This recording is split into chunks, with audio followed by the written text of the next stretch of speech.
Ce jour-là, nous étions allés au CRDS pour rencontrer Fatima, la directrice. Il nous avait été soufflé qu'elle irait bientôt faire valoir ses droits à la retraite. Et c'était l'occasion de la filmer dans son environnement et de recueillir ses sentiments.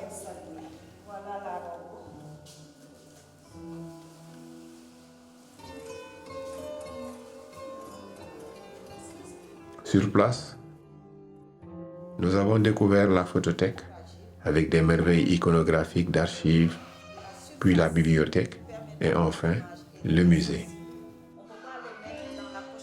C'était une visite passionnante.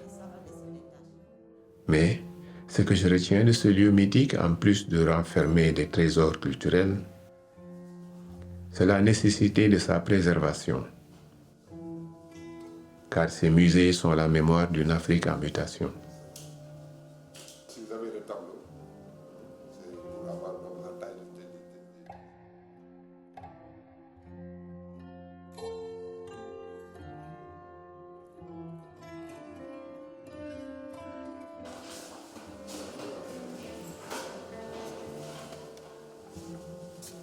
de Le hasard crée parfois des circonstances improbables mais heureuses.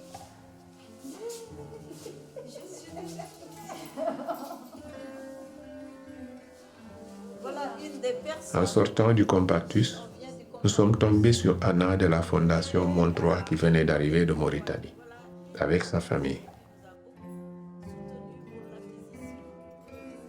Elle a fait un crochet au CRDS pour voir, et la voilà dans notre film avec son amie Fatima Fall.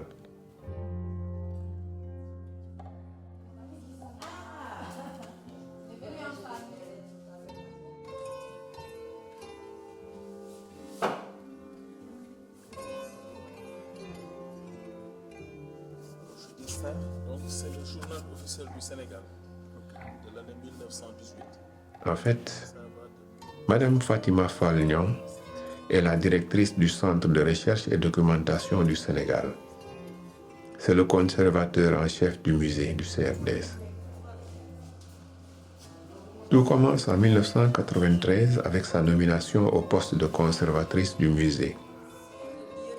Depuis, elle n'a cessé de travailler pour le rayonnement de l'Université Gaston Berger, en participant à toutes les activités en rapport avec la conservation, le patrimoine et la ville de Saint-Louis. En Afrique comme en Europe, elle a participé aux colloques, séminaires, ateliers et programmes aussi prestigieux les uns que les autres et en a récolté moult honneurs et décorations. Mais rendre honneur ne signifie pas dérouler un CV, c'est plutôt témoigner de la reconnaissance. Fatima Fall est une battante. Elle est gentille, dure et travailleuse. C'est une femme leader très engagée dans le développement, une dardar et une fervente musulmane. C'est pour ça que l'Université Gaston Berger de Saint-Louis lui témoigne son estime indéfectible après plus de 30 ans de service en son sein.